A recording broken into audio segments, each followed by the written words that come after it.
Viewers, welcome to my channel AM mathematics. आज हम exercise 4.4 का क्वेश्चन नंबर 2 करेंगे। क्वेश्चन नंबर 2 कहता है find the value of k for each of the following quadratic equation so that they have two equal roots. मतलब question में ही दिया हुआ है कि जो हमारे को इक्वेशंस दी हुई है इनके इक्वल रूट्स हैं। तो यहाँ पे क्या है, के की वैल्यू निकालनी है इन दोनों क्वेश्चन में। इसके दो पार्ट्स हैं, फर्स्ट एंड सेकेंड। तो इन दोनों में के की वैल्यू फाइंड आउट करनी है। तो हम अब पहले फर्स्ट पार्ट को सॉल्व करते हैं। फर्स्ट पार्ट है 2x² प्लस के एक्स प्लस 3 इक्वल्स टू 0। अब हमारे को गिवन है कि दिस इक्वेशन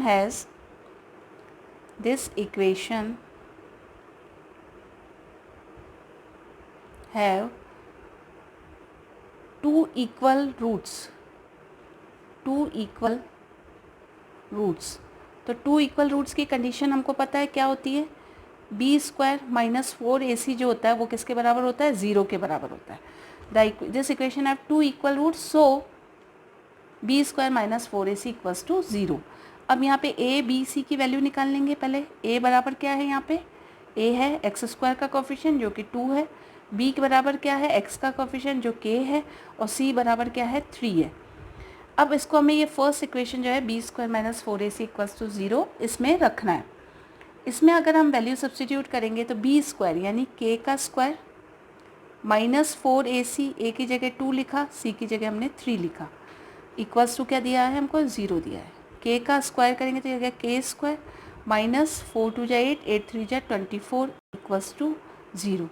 और k² बराबर क्या हो गया, 24 इधर चले गए राइट हैंड साइड, तो 24 कैसा हो गया, प्लस का हो गया। तो k बराबर हमारा क्या आ गया, k बराबर आ गया हमारा अंडर रूट। अब अंडर रूट आता है मतलब स्क्वायर हटता है और अंडर रूट लेते हैं तो प्लस माइनस में आ जाता है, अंडर रूट 24। अब 24 का हम जानते हैं कि अंडर रूट कैसे निकालेंगे, 24 का पूरा पूरा तो नहीं जाता, तो हम 24 के कुछ फैक्टर्स कर लें। 24 के अगर फैक्टर करते हैं तो 2 1 जा 2, 2 2 जा 4, 2 6 जा 12, 2 3 जा 6 एंड 3 1 जा 3। अब अपन ये कर सकते हैं कि इसको ऐसे लिख सकते हैं 2² इंटू 2 इंटू 3, क्योंकि स्क्वायर वाली टर्म का अगर हम अंडर रूट करेंगे तो वो क्या हो जाएगा, अंडर रूट और स्क्वायर कैंसिल हो जाते हैं। इसको यूँ लिख सकते हैं हम 2² इंटू 2 इंटू 3।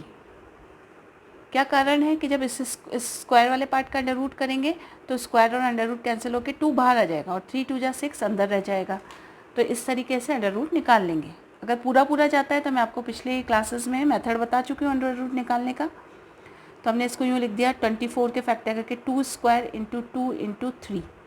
इनकी पावर 1 1 ही है तो ये अंडर रूट के बाहर नहीं आएंगे, लेकिन 2² आ जाएगा। तो k इज इक्वल्स टू हमारे यहाँ हो गया k is equal to plus minus 2 बाहर आ गया और अंडर रूट क्या बच गया 6। तो हमारी वैल्यू आ गई इसकी, k की वैल्यू क्या हो गई, प्लस माइनस 2√6। तो हमारा आंसर आ गया ये कि k is equals to plus minus under root 2√6। इस तरीके से इसको सॉल्व करेंगे। अब सेकेंड पार्ट हम देखते हैं। सेकेंड पार्ट हम इसका करते हैं। सेकेंड वाला पार्ट को है kx x minus 2 plus 6 equals to 0। अब इस क्वेश्चन में अगर हम देखते हैं तो इस क्वेश्चन में अगर हम इसको सिंप्लीफाई करें तो हम देखेंगे कि क्वाड्रेटिक में बदलेंगे तो kx से मल्टीप्लाई किया इसको, तो ये हो गया kx² minus 2kx plus 6 equals to 0। ये हो गया। अब अपना इसमें क्या दिख रहा है, हमें a b c की वैल्यू निकालेंगे। तो a बराबर क्या है, यहाँ पे x² का कोफिशिएंट वो k है, b बराबर क्या है, x का कोफिशिएंट वो है माइनस 2k, और c बराबर यहाँ क्या है 6 है। तो ये हमारे a b c की वैल्यू आ गई। अब है roots, this equation have two equal roots. इस इक्वेशन के 2 इक्वल रूट्स हैं। सो डैट हमको कंडीशन पता है इक्वल रूट्स की, क्या है, b² minus 4ac equals to 0। b² minus 4ac equals to 0। b की जगह हम क्या लिख देंगे, माइनस 2k का स्क्वायर माइनस 4, a की जगह क्या लिखेंगे k, और c की जगह हम लिख देंगे 6 equals to 0। Minus minus plus हो जाते हैं स्क्वायर करने पे, 2 2 जा 4k² आ गया हमारा, और यह आ गया 6 4 जा 24k minus 24k equals to 0। अब इसमें से हम 4k अपन कॉमन ले सकते हैं, तो ये हो गया, ब्रैकेट में बचा k, 4 6 24 होता है, k minus 6 equals to 0। 4k is equal to 0 रखा, तो इससे हमारा आ गया एक तो k इज इक्वल टू 0.4, तो क्या आ जाएगा 0। एक आया हमारा k माइनस 6 इक्वल्स टू 0, तो k की वैल्यू क्या आई यहाँ पे 6, तो यहाँ पे k की वैल्यू हो गई k। अब यहाँ पे हम एक चीज़ देखते हैं कि k की दो वैल्यू आई, k is equal to 0 and k is equal to 6, ये दो वैल्यूज़ आई। हम अपनी क्वाड्रेटिक इक्वेशन को देखें जो हमने अभी फॉर्म करी थी, तो वो इक्वेशन ये थी k(x² minus 2x plus 6 equal. अब हमारी कंडीशन क्या है कोई भी क्वाड्रेटिक इक्वेशन के लिए कि x² का कोफिशिएंट जो है वो 0 नहीं होना चाहिए, तो यहाँ पे k की वैल्यू तो 0 नहीं होनी चाहिए, तो दिस k की जो दो मान आए हमारे k is equal to 0 is not possible, ये वाला मान हमारा पॉसिबल नहीं है। तो हमारा एक्चुअल में आंसर क्या हो गया, k की वैल्यू क्या हो गई 6, ठीक है ना। क्यों पॉसिबल नहीं है, क्योंकि हमने देखा था किसी भी क्वाड्रेटिक इक्वेशन के लिए x² का जो कोफिशिएंट है वो 0 नहीं होना चाहिए। तो हम यहाँ पे लिख देते हैं k is equal to 0 is not possible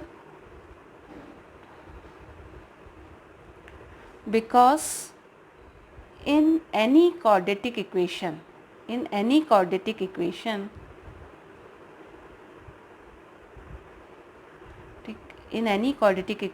coefficient of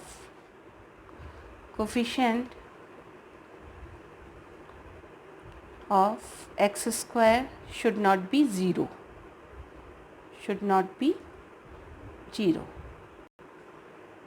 x² का कोफिशिएंट 0 नहीं होना चाहिए, so that the value of k is equals to 6, और ये हमारा क्या हो गया, आंसर हो गया। इस तरीके से इसको सॉल्व करेंगे। Thank you.